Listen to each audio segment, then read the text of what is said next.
Serious? Very good.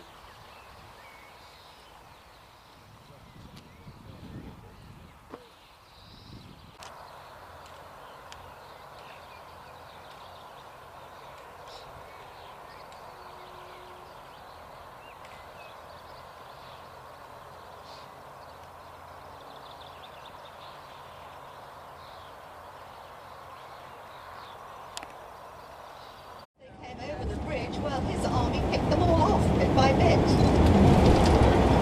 Up on the hill, on the right is the Stirling Castle, on the left is the Wallace Memorial. That wasn't erected until about the mid-1800s.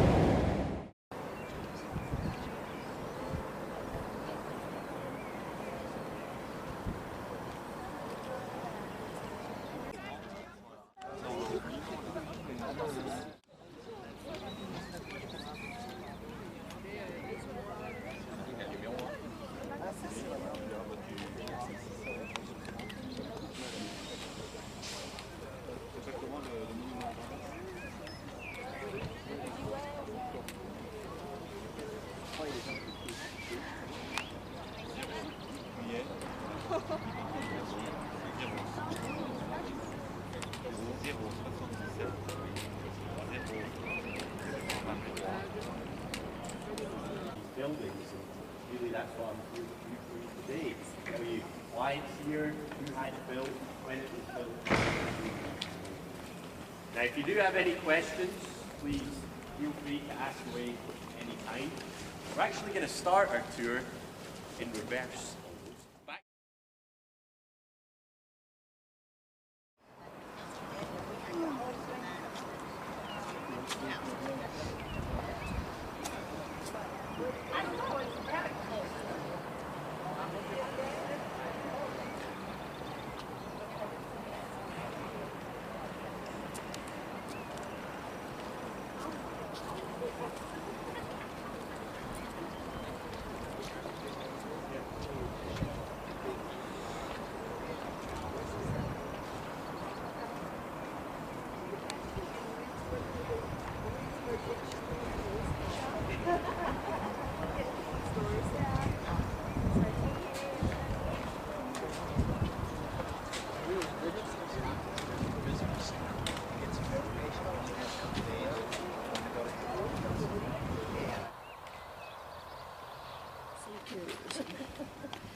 Okay, so as we've made our way up here, you've probably guessed why I like to start. You've got a great viewpoint of everything surrounding us here. Not as good as it can be some days, obviously. It's a wee bit cloudy, so you can't see as much as you could on a clear day. But up to the north, we would have some nice... an emissary at night, something like this. And that's why we've got these 4 royal buildings surrounding us today. Inside, very impressive. You'll notice that we have a small step up here. This 11.5 inches denotes social status. Everywhere, social status is important. You have to show your place in society. So the king and queen are a little bit higher than everyone else in the Great Hall. This royal place, as it's known, would have been the privilege of the king, queen, and court to sit up here. And that's why they've got the most sunlight as well. Large bay windows bathe the whole day in sunlight throughout the day. Of his fellow countrymen, a very dark day. So the peace is shattered. But 100 years after the marriage, exactly 1603, Elizabeth of England dies, no heir. Who takes the throne? She almost got there. She kept this. James, yes. Now, the oldest of all these buildings is this one at the top of the square. aptly known as the King's Old Building. Dates from 1495, the reign of King James IV. Now, King James IV, this is where he stayed in 1495. This was built before the royal palace was even conceived of by his son. Now, he wouldn't have called it the King's Old Building. He would have called it simply the King's House or the King's Building or something like this.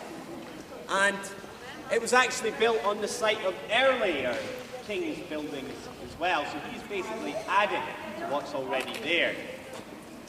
So in here we would have had royal apartments, dining halls, bedchambers for guests. It would have been very grand apartments for the King of Scotland. Now, looking at it today, it has changed quite considerably. The British Army changed all of the buildings pretty much in the castle while they're here.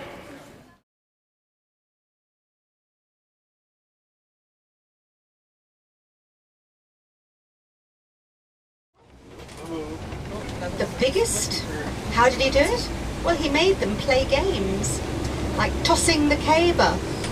The caber looks a bit like a telegraph pole, and they literally just stand still and throw it for as far as they possibly can. Tossing the hammer, well, you've seen that in the Olympics, haven't you, where they whirl it round their heads and throw it as far as they can. So, great tests of strength, tugs of war to see who could pull one set of men over the line before the other. And indeed, agility. Agility was very important. There's no point in being just a great big lumbering brute if you can't sort of run and go into battle. So, how did they test the agility? They made them dance over swords. The pot, you know? They would probably have a cow for milk. And they have a pig that they'd kill, you know, for the meat. And so the piper, if they were all required to come in for a clan meeting for one reason or another, if they had to discuss, you know, all the things that would affect the clan. Arden House. Arden House was built in 1860 by Sir James Lumsden. This house remained in the Lumsden family until the early 1980s. At one time, the largest youth hostel in Europe, it has accommodation for over 200 people. Ochendennen House. Where the sun shines on Loch Lomond, where me and my